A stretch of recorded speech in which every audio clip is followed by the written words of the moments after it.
이스라엘은 요단강을 건너서 이제 약속한 땅 가나안으로 들어가게 됩니다.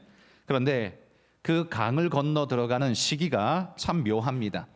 그들이 건너야 했던 시기를 여호수아 3장 15절에 보면 요단이 곡식 거두는 시기에는 항상 언덕이 넘치더라 라고 말하는 그때에 하나님께서 건너라고 명령하고 계십니다. 그러니까 언덕에 넘쳐 흐르는 만수위 때 그때 건너라고 이야기를 하셨다는 거죠. 그러면 이게 얼만큼 많은 물 양이었을까요? 그림을 한번 보시면요, 이 그림이 아래 위 두 개인데요, 위쪽은 요단강의 건기일 때 요단강이 얼만큼이냐 하면 강폭은 30m 정도 되고 깊이는 1m 정도 되는 그런 강이 건기 때의 요단강이었습니다. 그런데 이게 우기 때가 되면 물이 곳곳에서 모여들어서 얼만큼의 강폭을 이루냐 하면 1.6km나 되는 강폭을 이루고 깊이는 3, 4m나 깊어지게 된다라고 합니다. 30m였던 강폭이 1.6km나 된다면 어마어마하게 많은 물량이 차고 넘치는 때라는 거죠. 제가 이걸 보다가 우리 한강은 도대체 강폭이 얼마나 될까 궁금해서 인터넷에 뒤져보니까 평균적으로 우리 한강의 강폭은 1.2km 정도 된다라고 합니다. 이게 뭐 넓은 데도 있고 좁은 데도 있겠죠. 평균적으로 1.2km 정도 된다니까 요단강이 우기 때에는 1.6km의 강폭을 이룬다니까 한강보다 더 큰 강이 되어졌다라는 거죠. 건너기 불가능한 그런 때라는 말이죠. 배를 타고 건너는 것도 아니고 거기를 걸어서 건너는데 이면 모든 사람이 물에 빠져 죽을 수밖에 없는 상황이라는 거죠. 여러분, 여기에 우리가 궁금한 게 있습니다. 왜냐하면 홍해를 건널 때에는요, 뒤에서 군대가 막 추격해 왔기 때문에 쫓겨서 어쩔 수 없이 들어갔다지만 요단강 때에는 이거 뭐 누가 쫓아오는 것도 아니고 지금 당장 들어가야 되는 것도 아닌, 그러니까 몇 달 지나서 우기가 지나고 건기가 오면 들어가도 되지 않겠습니까? 40년 동안 뭐 광야 생활을 했는데 거기 몇 달 더 있는다고 달라질 것 없지 않을까요? 누가 봐도 강폭이 30m 좁을 때, 깊이가 기껏해야 1m 정도밖에 안 될 때, 요럴 때 건너야 안전하게 건널 텐데 하나님은 놀랍게도 이 우기에 1.6km나 되는 강폭을, 그 3, 4m나 되는 깊이를 그거 건너라고 하나님이 명령하셨다는 겁니다. 이해가 안 되는 명령일 수밖에 없죠. 왜 이런 때에 하나님께서 이런 명령을 하셨을까요? 저는 거기에 두 가지의 이유가 있다고 생각합니다. 첫 번째는 뭐냐 하면 그때가 건너기에 가장 불리한, 불가능한 때였기 때문에 오히려 그때를 택했다는 겁니다. 이 무슨 궤변 같은 소리인데요. 왜냐하면 여러분, 건널 만한 때에 건넜다면 그건 기적이 아니죠.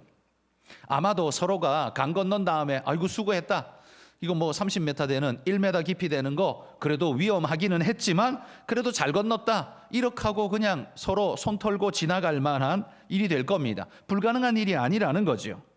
그런데 굳이 하나님께서 이렇게 어려운 만수위 때, 가득 차 있을 때 하필 이럴 때 건너라고 하는 것은 하나님께서 이 요단강 도하의 사건을요, 기적의 사건으로 만들기를 원하셨다는 거죠. 그냥 평범한 일이 아니라, 사람의 노력으로 되는 일이 아니라 이건 하나님의 은혜의 역사로만 되는 일이라는 사실을 보여주기를 원했다는 거죠. 여러분, 홍해가 하나님의 기적의 역사로 건너게 하셨듯이 요단강을 건너는 것도 마찬가지로 하나님의 기적의 역사로 들어가게 된다는 걸 하나님께서 보이기를 원하셨다는 겁니다. 출애굽이 인간의 힘으로 된 게 아니듯 이제 가나안 땅 들어가는 것도 인간의 능력이 아닌 하나님의 은혜로 되는 일이라는 걸 보일 수 있는 방편이 바로 이 만수위 때, 이 어려울 때, 불가능할 때 하나님의 기적의 역사로 건너게 하시는 것, 바로 이걸 위해서 주님께서 하신 일이 아닌가라는 생각이 든다는 거죠. 자, 두 번째 이유는요, 여기 지금 요단강을 건너는 이 사람들은 홍해를 건넌 경험이 없는 광야에서 태어난 광야 세대 사람들입니다. 그러니까 이들에게는 특별한 기적의 역사를 홍해를 건너거나 애굽 군대를 수장하거나 하는 이 경험은 말로만 들었을 뿐 경험이 없는 사람들입니다. 이들에게 하나님께서 요단강에서 영적인 흔적, 하나님이 역사하신 영적인 흔적을 그들에게 깊이 새겨주시기 위해서 바로 이때 건너게 하신 것이 아닌가 싶습니다. 여러분, 홍해를 건넌 이스라엘 사람들, 그들은 다 어떻게 됐습니까? 광야 40년 동안 거기에서 다 죽었다고 했습니다. 그 중에서 유일하게 살아남은 사람은 여호수아와 갈렙 두 사람이라고 성경이 이야기를 합니다. 나머지는 다 광야에서 죽었다고 했습니다. 그러면 지금 요단강을 건너는 이 사람들은 전부 다 홍해 도하의 이야기는 들어봤지만 경험해 본 적이 없는, 하나님이 기적같이 물을 가르시고 우리를 맨 땅으로 건너게 하셨다라는 것 말만 들어봤지 경험해 본 적이 없는 그런 사람들이죠. 그러하기 때문에 하나님께서는 이 요단강 사건을 통해서 그들에게 인생에 잊을 수 없는 영적인 흔적을 그들에게 줄 수 있는 가장 좋은 기회라고 하나님이 생각한 것 같다는 거예요. 요단강을 건너는 이 경험은요, 광야 이스라엘 백성의 뇌리에 아마 진하게 각인되어졌을 겁니다. 왜냐하면 이건 절대로 물리적으로 일어날 수 없는 일이기 때문이죠. 이런 일을 일으킬 수 있는 분은 오직 하나님밖에 없다는 겁니다. 그러니 이런 경험을 한 그들에게 하나님이 안 계시네, 뭐 어쩌네 이런 소리가 날 수 있겠습니까? 요단을 건넌 이스라엘 백성들은요, 하나님의 살아계심을, 우리와 함께 하심을 그들은 절절히 느끼고 믿음이 한껏 고양되어졌을 것이 분명합니다. 그러니까 요단 건너는 사건은요, 그냥 하나의 사건이 아니라 하나님이 그곳에 특별한 교육의 사건으로 삼으셨다라는 이야기예요. 여러분, 제가 어릴 때에 오순절 교회에서는 방언을 못하면 성령 받은 게 아니다 라고 말할 정도였었습니다. 그래서 방언을 못하면 재직이 될 수도 없었고 뭐 구원에 대한 확신도 없는 것처럼 그렇게 이해되어졌었습니다. 그러나 저는 방언을 꼭 해야 된다고 절대 생각지 않습니다. 하지 말라는 소리가 아닙니다. 하면 더 좋습니다. 그런데 안 한다고, 못 한다고 해서 문제될 것 없다고 생각합니다. 그리고 방언이 구원의 표징이라고 저는 절대 생각지 않습니다. 그렇지만 여러분, 방언을 할 줄 아는 사람과 하나님이 은혜 주셔서 그 은혜 속에서 방언을 받고 방언하는 사람과 그냥 방언을 하지 못하는, 그러니까 은혜가 충만한 이런 경험이 없이 그냥 그래서 못하는 사람과 여러분, 이 두 사람의 영적 차이는 꽤 있지 않겠습니까? 그렇지 않겠습니까? 이 사람에게는 방언이 구원을 보장하는 어떤 것이 되지는 못하지만 하나님이 내게 흔적을 남기시고 은혜를 주셨다라는 징표는 되지 않을까요? 그것을 받은 그는 하나님에 대해서 하나님이 없다, 하나님 없는 것 아니야? 이런 말은 못할 거라는 말입니다. 이런 특별한 은혜를 얻은 사람들은 하나님의 흔적을 가진 자로서 하나님에 대한 부정의 마음은 갖지 않는다는 거예요.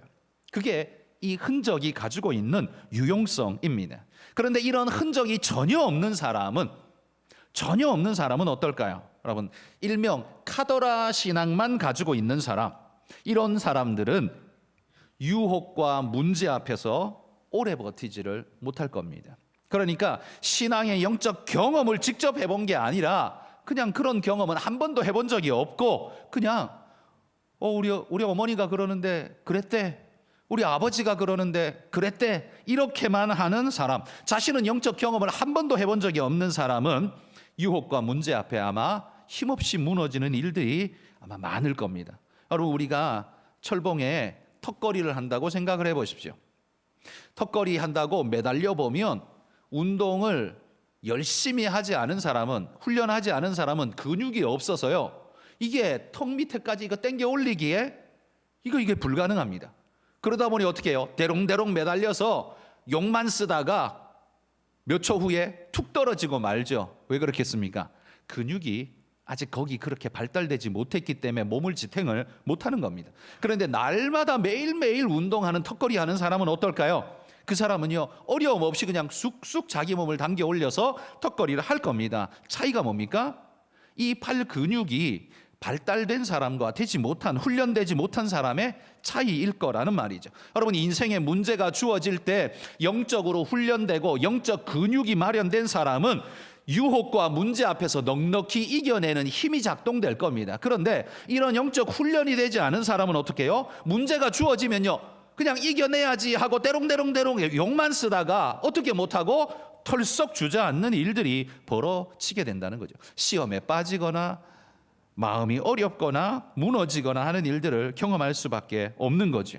그래서 그런 이들에게 신앙이란 비현실적 이상주의 같은 모습으로 비춰질지도 모릅니다.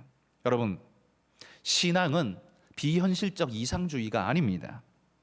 그래서 하나님은 그게 실제라는 걸 보여주기 위해서 요단강의 기적 역사를 보이시고요, 오병이어 기적 역사를 보이시고 내 삶에 함께 하시는 은혜의 기적 역사를 보이시는 겁니다. 그러므로 성도 여러분, 카더라 신앙은 우리를 굉장히 위험하게 한다는 걸 아셔야 합니다. 여러분, 우리 자녀들이 어릴 때부터 부모 손잡고 교회 잘 다녔는데, 그런데 머리가 조금 굵어지고 난 다음부터 교회 안 나와, 안 다니는 이들 많죠. 우리 교회에도요, 우리 재직들 자녀들 중에 교회 안 나오는 친구들이 꽤나 많이 있습니다. 왜일까요? 어느 교회나 마찬가지인데요, 그분들이 이렇게 이야기합니다. 주일학교 다닐 때까지만 해도 참 열심히 재밌게 잘 다녔습니다 라고 하나같이 이야기를 합니다. 그런데 왜 안 나올까요? 여러분, 그들에게 여러 가지 이유가 있을 수 있지만요, 저는 가장 큰 이유로 카더라 신앙밖에 그들에게 없었기 때문에 이런 일이 벌어진 것이 아닌가라고 생각됩니다. 카더라 신앙은 내 신앙이 아니거든요. 그건 부모의 신앙이고 그의 신앙일 뿐이지 내 신앙이 아니거든요. 자신이 경험해보고 만나본 하나님의 은혜를 경험해본 신앙이 아니기 때문에 하나님 붙잡을 능력도 의지도 없고 힘도 없는 겁니다. 그래서 저는 특별히 우리 주일학교 교사들과 우리 학부모님들에게 특별히 이 말씀을 뇌리에 새기시라고 말씀드리고 싶습니다. 여러분, 카더라 신앙 가지고는 우리 자녀들이 험한 세상 믿음으로 살지 못합니다. 여러분, 신앙 없어도 잘 먹고 잘 살 수 있습니다. 부자로 사는데 신앙 별로 필요 없습니다. 높이 진급하는데 신앙 별로 필요 없습니다. 없어도 됩니다. 그런데요, 신앙으로 살아내고자 한다면, 하나님의 은혜 앞에서 신앙으로 살아내고자 한다면 이런 카더라 신앙 가지고는 안 됩니다. 믿음 없이는, 은혜 없이는 절대로 불가능합니다. 그래서 여러분, 우리 자녀들에게 어리면 어릴수록요, 우리 자녀들에게 은혜의 영적 흔적이 그들에게 남을 수 있도록 그들을 독려하고 또 이끌고 교육해야 합니다. 여러분, 그래서 우리가 수련회를 보내는 것 아닙니까? 수련회는요, 야, 고생했으니까 수련회 가서 그냥 재밌게 잘 놀다가 시컷 먹고 와, 잘 먹고 잘 놀다 오라고 수련회 보내는 거 아닙니다. 우리가 수련회를 보낸 이유는 구별된 시간과 장소에서 집중적인 은혜의 경험을 하고 오라고 수련회를 보내는 겁니다. 그게 수련회의 목적입니다. 그들이 인생에 구별된 그 시간에 학원, 집 이런 거 다 걱정 떨쳐버리고 오직 2박 3일 동안 모여있는 그 시간 동안, 하나님 앞에 예배하고 함께하는 그 시간 동안에 홍해가 갈라지는 인생의 은혜의 역사가 있기를 바라는 마음으로 수련회 우리가 보내는 겁니다. 그건 우리가 줄 수 있는 건 아니지만 우리는 하나님께서 주시기를 간구할 수는 있습니다. 배경을 만들어 줄 수는 있습니다. 그래서 우리는 수련회를 하는 거예요. 여러분, 그런데 이런 영적 경험이 없는 카더라 신앙으로 부모가 되어버린 이런 분들은 자녀들에게 아마 이렇게 말할 겁니다. 야, 지금은 공부할 때야. 대학 가고 나서도 얼마든지 교회 다닐 수 있어. 교회 봉사할 시간 있어. 그때 가서 해도 늦지 않아. 이렇게 말할 겁니다. 참말일까요? 그 부모가 생각하는 교회의 생활이라는 것이 교회의 문화적 생활을 말하는 거라면 그 말은 맞는 말입니다. 그 말은 틀리지 않습니다. 그러나 하나님이 원하시는 진짜 신앙생활을 말하는 거라면 그 말은 틀린 말입니다. 그러면 늦습니다. 왜 늦어요? 기회는 죽을 때까지 열려 있기는 합니다만 기회에 열린 폭이, 그 문짝이 열려 있는 그 폭이 항상 똑같지는 않습니다. 어릴 때에는요, 엄마가 손잡고 교회 데려다 놓으면 선생님이 말씀하는 거 100% 그대로 다 받아들입니다. 그래서 믿음이 들어가기가 아주 쉽습니다. 그래서 아이들이 어릴 때부터 신앙을 하고 믿음으로 훈련되는 훈련을 자꾸 할 필요가 있죠. 그런데 이 아이들이 사춘기를 지나고 대학 수능을 앞두고 지나가고 취직을 앞두고 이렇게 되면 어떻게 해요? 점점 마음의 걱정과 다른 일거리들이 많아져서 이 문이 점점 닫혀집니다. 여러분, 대학만 가도요, 어릴 때 100% 열려있던 문이 대학만 가도 50%는 확 닫혀버립니다. 이 사실을 인지하셔야 됩니다. 대학 가고 난 다음에 신앙생활 하는 거요, 이거 너무 어렵습니다. 왜냐하면 대학에 놀 게 너무 많거든요. 즐길 게 너무 많거든요. 해야 할 일도 많거든요. 그러니까 굳이 교회 가서 시간을 뺏겨서 뭘 할 여력이 없는 거예요. 그러니까 그런 사람들은 어려서 그냥 교회 다녔던 경험만 가지고 그냥 교회의 문화생활 정도 할 뿐 더 이상 깊이 있는 신앙생활 하기가 점점 어려워지는 겁니다. 그래서 제가 마음이 조급한 겁니다. 여러분, 그런 상태로 머물지 말고 더 깊은 은혜로 하나님 앞에 나아가기를 소망합니다. 그래서 여러분, 우리에게 영적 흔적이 필요하다는 겁니다. 하나님께서 우리 자녀들을 중고등학생 때 만나주시고 그의 은혜로 변화시켜 주시고 하나님의 은총을 느끼는, 깨닫는 은혜의 경험을 한 친구들은요, 신앙을 일생 동안 버리지 않습니다. 여러분, 목사 된 사람들의 거의 대부분 보시면 많은 퍼센티지가 중고등학생 때 예수님 영접하고 인생이 바뀐 친구들입니다. 저도 중학교 때 그랬어요.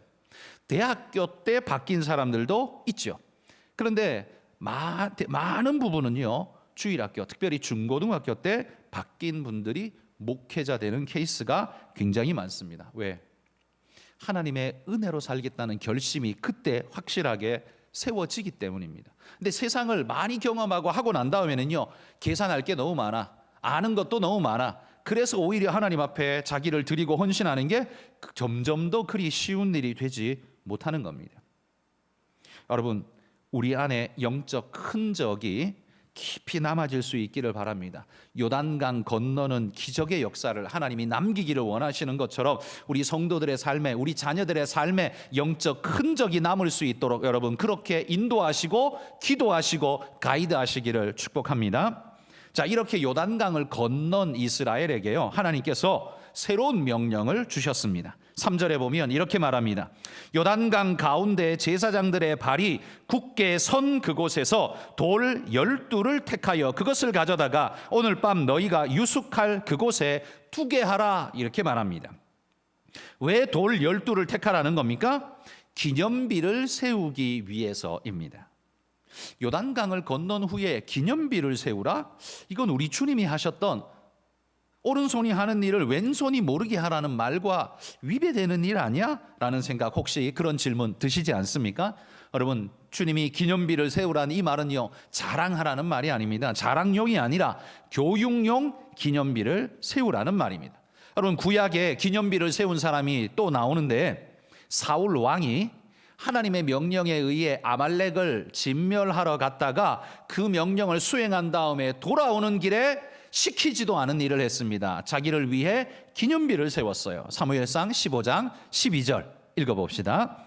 사무엘이 사울을 만나려고 아침에 일찍이 일어났더니 어떤 사람이 사무엘에게 말하여 이르되 사울이 갈멜에 이르러 자기를 위하여 기념비를 세우고 발길을 돌려 길갈로 내려갔다 하는지라. 여기 보면 제가 붉은색으로 색칠해 놓은 자기를 위하여 구절이 있었죠. 그가 기념비를 왜 세웠다고요? 자기를 위하여, 하나님을 위해서가 아닙니다. 하나님의 영광을 위해서가 아니라 자기를 위해서, 자기 이름을 내려고 기념비를 세웠어요. 그러니까 아무도 못한 일을 내가 했다, 이렇게 자랑하고 싶은 거죠. 그러나 여러분, 지금 요단강을 건넌 다음에 기념비를 세우라는 건 목적이 그냥 자랑이나 하라는 이야기가 아닙니다. 단순한 그런 이야기가 아니라 이거 교육용으로 하나님이 세우셨는데요. 여호수아 4장 21절 22절 읽어봅시다. 이스라엘 자손들에게 말하여 이르되 후일에 너희 자손들이 그들의 아버지에게 묻기를 이 돌들은 무슨 뜻이니까 하거든 너희는 너희의 자손들에게 알게 하여 이르기를 이스라엘이 마른 땅을 밟고 이 요단을 건넜음이라. 한마디로 후대 자녀들의 신앙 교육을 위해서 이 기념비는 교보제가 될 것이다 라고 말씀하신 거예요. 이 돌 무더기를 볼 때마다 아이들 손잡고 그곳 지나갈 때마다 특별하게 쌓여있는 돌무더기를 보면서 아이들이 물을 겁니다. 아빠, 이 돌무더기들은 뭐예요? 라고 묻겠죠.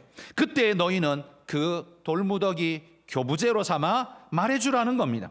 하나님께서 우리를 이 땅에 들이시려고 저 요단강을 말리시고 우리를 마른 땅으로 건너게 하셨어. 너 요단강 마른 거 봤어? 한 번도 못 봤지? 하나님께서 기적같이 말리셔서 우리를 건너게 하셨어. 그때 그 요단강 안에서 꺼내온 돌이 바로 이 돌이야. 이걸로 기념비를 세운 거야 라고 이야기를 해주라는 거예요. 여러분, 눈에 보이는 이 기념비는요, 아이들에게 증거의 비석이 되는 겁니다. 그리고 나뿐만 아니라 내 친구도 아버지에게 그렇게 듣고 배우고 동네에서 만나서 서로 이야기하고 놀면 이건 진리이죠. 진짜 확실히 믿게 되는 겁니다. 여러분, 우리도 광개토 대왕 비를 보면서 광개토 대왕이라는 존재가 실존했던 인물이구나. 그리고 이 고구려의 광역이 대단히 넓고 강대한 힘을 가진 나라였구나라는 걸 광개토 대왕 비를 보면서 우리가 알 수 있지 않습니까? 이 비석의 교육적 효과가 굉장히 엄청나다는 겁니다. 그리고 이 쌓아놓은 비석, 기념 비석이 그 아이들에게 뭘 심어줍니까? 이스라엘의 정체성을 심어주는 겁니다. 우리는 그냥 살아가는 존재가 아니야. 하나님께서 저 요단강을 가르시면서 이곳에 넣은 하나님의 백성이야. 하나님이 우리 아버지야 라는 걸 어려서부터 배우면서 자란, 그것이 그들의 정체성이 되어 있는 존재가 되게 하시려고 기념비를 세워두셨다는 거예요. 여러분, 제가 앞에서 말한 것처럼 지금 우리 자녀들이 교회를 떠나는 이유가 뭡니까? 물론 이런저런 이유가 있을 겁니다. 그런데 그 중에 보편적인 가장 흔한 이유는 아마도 그 아이들에게 신앙적 정체성이 만들어지지 않았기 때문 아닐까요? 그리고 굳이 자신이 계속해서 교회 나가야 할, 그렇기 때문에 필요를 못 느끼는 것 아닐까요? 교육되지 못했기 때문이라는 겁니다. 여러분, 우리와 우리의 자녀들의 마음에 이런 영적 기념비가 세워지기를 소망합니다. 여러분, 우리만 교회 다니고 천국 가는 게 아니라 우리 자녀들도 대대손손 이 신앙을 이어가기 위해서는, 신앙의 정체성이 이어지기 위해서는 죄송합니다. 이러기 위해서는 우리 가정에, 우리 집에도, 우리 개인의 신앙에도 이 기념비가 필요한 것입니다. 여러분, 영적으로 이런 기념비가 여러분 안에, 가정에 세워질 수 있기를 축복합니다.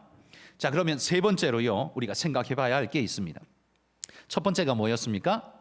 요단강을 왜 하필 그런 만수 위에 건너게 했냐? 라는 게 첫 번째 질문이었습니다. 두 번째는 하나님께서 건넌 다음에 그들에게 기념비를 세우라 라는 명령을 하셨다라는 게 두 번째 우리가 살펴봤던 내용이고요. 이제 마지막 세 번째 살펴볼 내용은 이겁니다. 이 기념비의 특징이 무엇인가 라는 겁니다.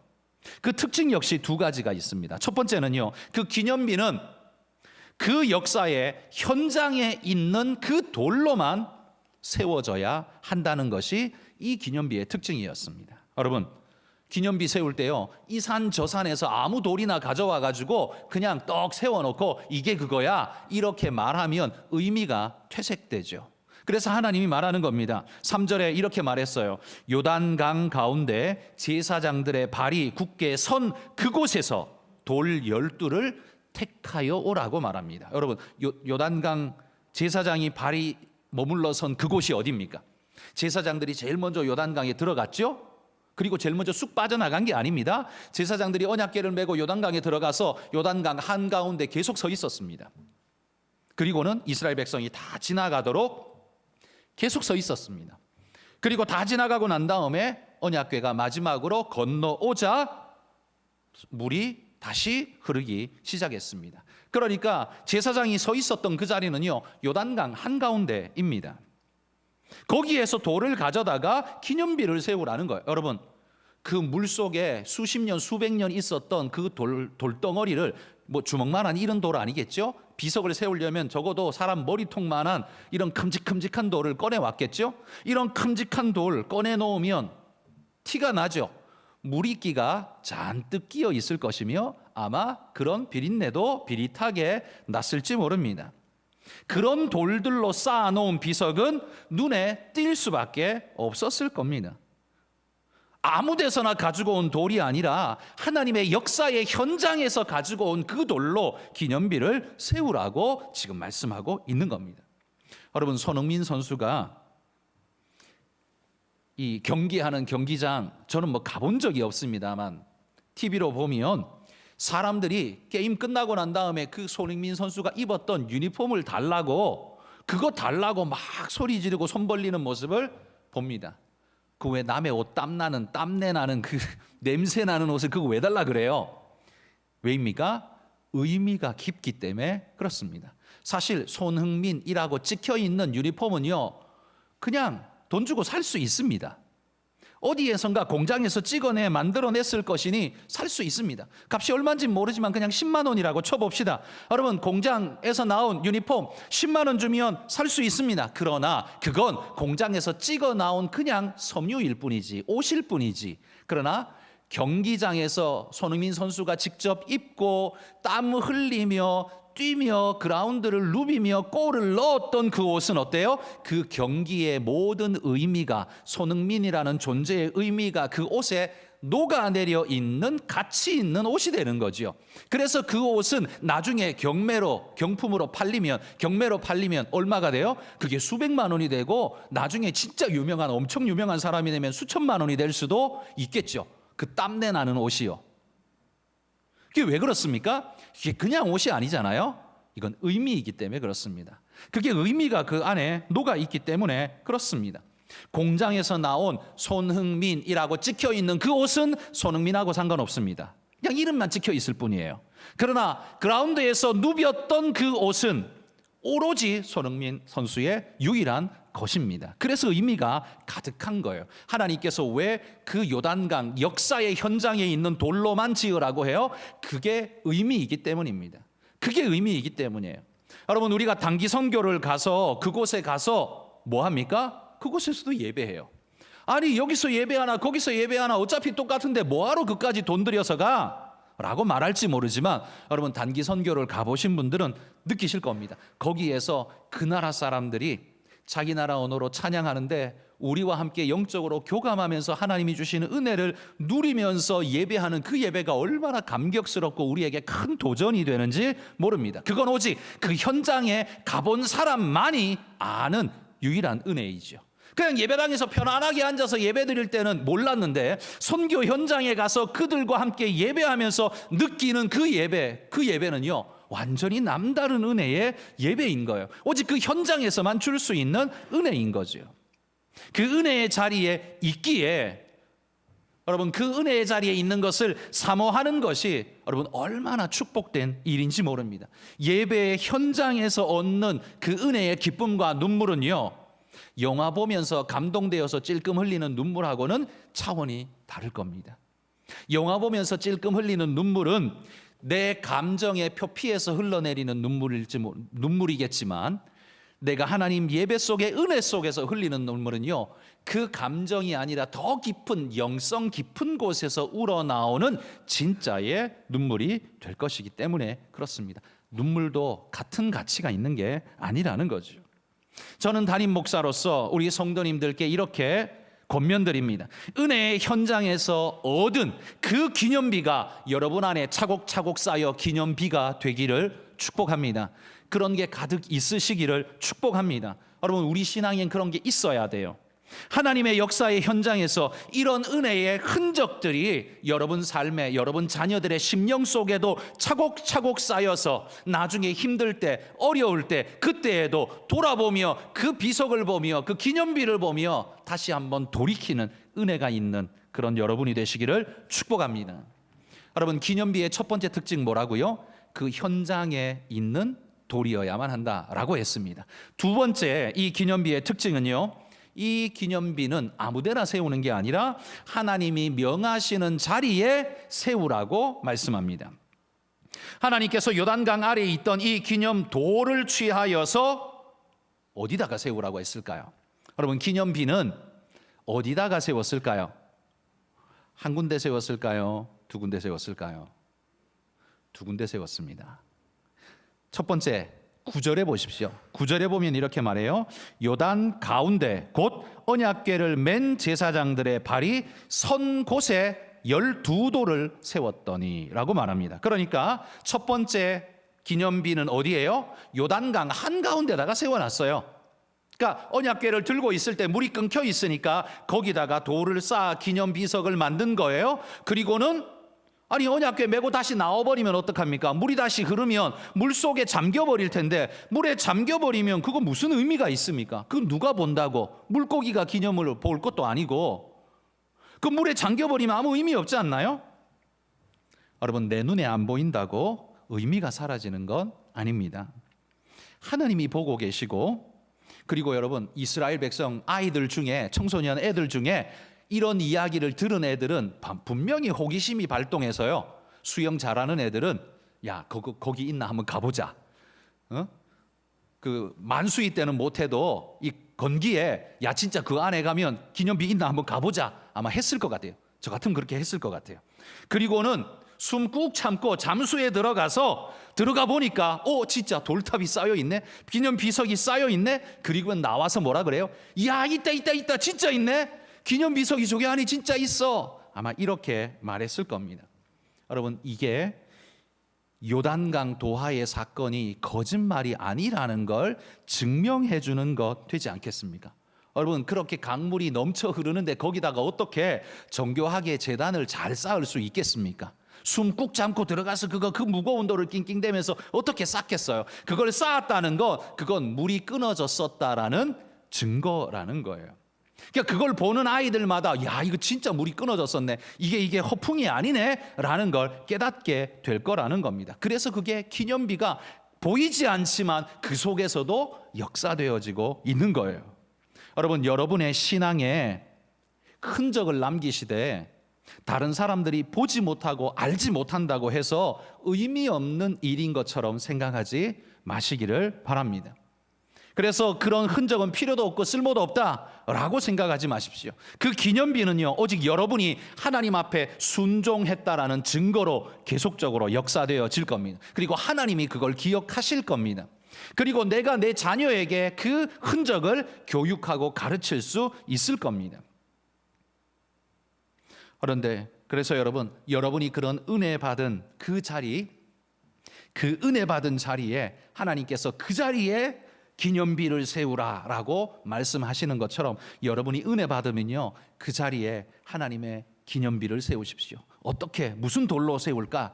봉사라는 돌로 기념비를 세워보십시오. 봉사의 기념비를 세우십시오. 이 교회에서 은혜를 받으셨습니까? 그럼 그냥 넘어가지 마시고요, 기념비를 세우듯 여러분 봉사해 보십시오. 그러면서 누군가가 묻기를 집사님 왜 이렇게 열심히 섬기십니까? 라고 물으면 대답해 주십시오. 내가 왜 이렇게 열심히 하냐면요, 하나님께서 내게 10년 전에 5년 전에 이런 어려운 일로 내가 그렇게 고생을 했는데 하나님께서 이런 기적 같은 역사를 베풀어 주셨지 뭡니까? 내가 그 은혜에 감사하면서 지금 기념비를 쌓는 마음으로 하나님 앞에 이렇게 내가 봉사합니다 라고 하면 여러분, 듣는 그들이, 다른 성도님들이 얼마나 마음에 큰 도전을 얻겠습니까? 나는 내 나름대로 보이지 않는 기념비를 쌓았지만 그걸 발견하는 사람들은 큰 도전을 얻고 나도 저분처럼 기념비를 쌓아야 되겠다라는 마음을 갖게 될 것입니다. 그리고 내 자녀들에게 이것이 교육이 또한 될 것입니다. 그런데 여러분, 봉사로 뭘 할 여력이 안 되고 여건이 안 되시는 분들은요, 여러분들 중에는 또 감사 헌금으로 하나님 앞에 드리는 분들이 있으시죠? 그 헌금도요, 여러분이 하나님 앞에 은혜로 드리는 기념 비석이 되리라고 믿습니다. 하나님은 그거 아십니다. 여러분이 헌금한 거 누가 압니까? 아무도 모릅니다. 저도 모릅니다. 그냥 재정부에 들어가서 재정부에서 정리하고 나면 저 몰라요. 누가 얼마 했는지, 뭘 어떻게 했는지, 언제 했는지 그거 안 뒤져봅니다. 모릅니다. 누가 알아요? 하나님이 아십니다. 하나님이 아십니다. 여러분, 여러분의 그 의미는 절대로 사라지지 않습니다. 하나님이 알아주시는 기념비가 될 것입니다. 여러분, 요단강 안에다가 세워놓은 그 비석처럼 물이 뒤덮어서 보이지 않는 것 같은 상황이라 할지라도 여러분, 거기에다가도 기념비를 세우시기를 바랍니다. 그게 여러분에게 축복이 될 것입니다. 자, 두 번째 기념비석은 어디다 세웠냐? 여호수아 4장 20절입니다. 한번 읽어보면, 자막에 읽어보십시다. 여호수아가 요단에서 가져온 그 12돌을 길갈에 세우고. 어디다 세웠다고요?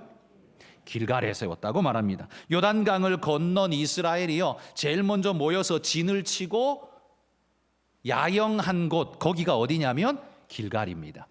그런데 이곳에서는 그냥 야영만 한 게 아니라요, 여기서 특별한 예식을 했는데 할례 예식을 그곳에서 행했습니다. 광야에서 할 수 없었던 것, 이곳에서 했던 거예요. 길갈, 말 뜻이 뭐냐면 굴러가게 하다라는 겁니다. 그러니까 잘라내어서 던져버리다, 굴러가게 하다라는 거예요. 뭘 굴러가게 해요? 애굽의 수치를 완전히 굴러가게 하다. 한마디로 말해 애굽과 영영한 결별의 예식이 할례였습니다. 그리고 반대로 하나님과 영원한 합치되는 하나 되는 예식이 그게 할례였습니다. 여러분, 이게 얼마나 의미 있는 일입니까? 이걸 길갈에서 했다는 거예요. 그리고 그 길갈에 하나님이 12돌을 쌓아 올려서 기념비를 세우게 하셨다는 말입니다. 그걸 의미하고 기념하는 거예요. 여러분, 우리에게 그런 기념이 될 만한 곳이 있습니까? 하나님의 은혜의 역사를 경험하고 세상을 끊어내고 하나님과 하나 되어지는 그런 기념비적인 곳이 있습니까? 그곳이 바로 교회입니다. 여러분, 우리는 교회에서 말씀을 듣고 그 말씀을 배우며 옛사람은 죽고 그리스도 안에 새 사람이 살아나는 은혜의 역사를 경험하지 않았습니까? 여러분의 교회가 세상 끊어내고 하나님과 합치하는 그런 길갈이 된 겁니다. 내 생명이 새롭게 시작된 곳이고요, 내 존재의 의미가 시작된 곳, 나의 정체성이 새롭게 정립된 곳, 거기가 어디예요? 교회 아닙니까? 그러니 교회가 얼마나 가치 있고 의미 있습니까? 거기에다가 기념비를 세우라고 지금 말하고 계신 거예요. 요즘 성도들 중에는요, 교회가 많다 보니까 교회를 너무 가볍게 여기면서 이 교회 가나 저 교회 가나 하나님은 어디나 계시지 하면서 너무 쉽게 생각하는 분들이 있습니다. 맞습니다. 이 교회도 하나님이 계시고요, 저 교회도 하나님이 계십니다. 여러분, 대한민국에 5천만 사람들이 살아가는데 가정은 도대체 1인 가정 말고 다인 가정으로 살아가는 가정은 도대체 몇 가정이나 될까요? 적어도 한 1,000만 가정은 되지 않을까요? 근데 여러분, 1,000만 가정 중에 여러분이 언제나 쑥쑥 들어가서 마음대로 살고 마음대로 행할 수 있는 가정은 몇 가정 되십니까? 오직 한 가정 아닙니까? 내 집이에요, 내 집. 오직 내 집만이 내가 살 수 있는, 다른 집들도 다 살 수 있는 집이기는 한데 오직 한 집만이 내 집입니다. 하나님께서 나를 부르시고 하나님이 내게 은혜 주시고 하나님이 나를 키우시고 하나님이 나를 훈련시키신 곳, 여러분, 그건 다른 교회가 아닙니다. 내 교회에서만 그런 의미가 주어집니다. 여러분도 아마 경험해 보셨을 거예요. 한 번쯤은 다른 교회 가서 예배 드려본 적 다 있으실 겁니다. 여러분, 무슨 일로 지방에 출장을 가서 어떤 일이 있어서 다른 교회 가서 예배 드리면 마음이 어떻습니까? 이게 뭐 가시방석에 앉은 것 같고 설교도 귀에 잘 들어오지도 않고 마음이 되게 불편하지 않나요? 근데 우리 교회에 딱 들어와서 문을 열고 들어오는 순간 어떻게 해요? 마음이 편안하지 않습니까? 그리고 듣는 말씀이 더 그냥 귀에 쏙쏙 들어오고 잘 들리지 않나요? 제가 더 잘해서가 아니라요, 이곳이 여러분의 흔적과 은혜가 묻어 있는 곳이기 때문에 그런 거예요. 그렇기 때문에 그래요. 여러분이 그 교회에 가면, 어떤 교회인지 모르지만 크고 화려한 그 교회에 가면 객일 뿐이지만 이곳에서는 여러분이 가족이 될 수 있습니다. 물론 뭐 객 취급하면서 함부로 하진 않지만 우리 마음이 그렇게 썩 편하고 모든 일을 내 마음대로 할 수 있고 은혜를 그냥 쑥쑥 받고 그러지는 못하잖아요. 여러분, 교회는 가족입니다. 영적 가족. 하나님이 여러분에게 이 울타리를 선물하신 거예요. 줄로 재어준 나의 이 구역, 하나님께서 내 줄로 재어진 이 구역은 아름답다라고 다윗이 고백하는 것처럼 여러분, 하나님이 내 교회로 주신 이 교회를 여러분 아름답게 여기고 의미 있게 여기고 귀하게 여기시기를 축복합니다. 여러분 교회가 여러분의 길갈이라면 여러분은 이 교회에 어떤 기념비를 세우셨습니까? 하나님을 만난 기념비를 어떻게 세우고 계십니까? 여러분 저는 여러분에게 이렇게 말씀드립니다. 순종이라는 큰 돌을 가져다가 척척 쌓아 올리며 기념비를 세우시기를 바랍니다. 그리고 헌신이라는 돌을 가져다가 쌓아 올려서 기념비를 세우시기를 소망합니다. 어떤 순종, 어떤 헌신으로 내가 흔적을 이 교회에 남길까? 그래서 언제든지 내가 이 교회에 다시 돌아올 때에는 그런 흔적이 나를 이끌어주는 가이드처럼 되어질 수 있도록 여러분 이곳에 여러분의 은혜가 묻어날 수 있도록 그렇게 하실 수 있기를 소망합니다. 여러분 어느 교회 가서 말씀을 들어도 여러분의 예배는 예배됩니다. 하나님이 받으실 겁니다. 괜찮습니다. 그렇지만 여러분에게 진짜 의미가 되고 가치가 되는 여러분이 진짜 이 기념비를 세울 곳은 아무데나의 교회가 아니라 바로 나의 교회, 내 교회에 쌓는 거라는 걸 잊지 마시기를 축복합니다. 기도하겠습니다. 하나님.